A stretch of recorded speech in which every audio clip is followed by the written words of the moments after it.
Plus ടുവിന് ശേഷം entrance കോച്ചിങ്ങിന് പോയാൽ മതി എന്ന കേരളൈറ്റ്സിന്റെ ചിന്താഗതിയാണ് കോമ്പറ്റേറ്റീവ് എൻട്രൻസ് എക്സാമുകളിൽ മലയാളി വിദ്യാർത്ഥികളെ പിന്നോട്ടടിപ്പിക്കുന്നത്.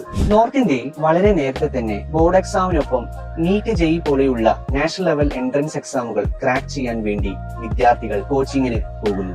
ഈ ഒരു വിഷയത്തെ അഡ്രസ് ചെയ്യാൻ വേണ്ടിയാണ് universal institute Kottakkal universal public school എന്ന് പറയുന്ന ഒരു കോൺസെപ്റ്റ് മുന്നോട്ട് വെച്ചത്. അക്കാഡമിക്സിനോടൊപ്പം സ്റ്റുഡൻസിന്റെ ഓൾറൗണ്ട് ഡെവലപ്മെന്റ് കൂടി സാധ്യമാവുന്ന രീതിയിൽ കരിക്കുലം ഫ്രെയിം ചെയ്തുകൊണ്ടുള്ള ഒരു integrated board exam plus entrance coaching സിസ്റ്റമാണ് യൂണിവേഴ്സൽ വിഭാവനം ചെയ്യുന്നത്. 10ാം ക്ലാസ് കഴിഞ്ഞു നിൽക്കുന്ന വിദ്യാർത്ഥികൾക്ക് ഈ ഒരു ഇന്റഗ്രേറ്റഡ് സിസ്റ്റത്തിലോട്ട് എൻറോൾ ചെയ്യാനുള്ള അവസരമാണ് യൂണിവേഴ്സൽ ടാലന്റ് സെർച്ച് എക്സാം. ഇത്തവണ മാർച്ച് 31-ന് കോട്ടക്കൽ, കോഴിക്കോട്, കണ്ണൂർ, എറണാകുളം തുടങ്ങിയ 4 സെന്ററുകളിലായി നടത്തുന്നു. ഇനിയും രജിസ്റ്റർ ചെയ്യാത്തവർ എത്രയും പെട്ടെന്ന് രജിസ്റ്റർ ചെയ്യുക. വിശദ വിവരങ്ങൾക്ക് താഴെ കാണുന്ന നമ്പറിൽ കോൺടാക്ട് ചെയ്യുക.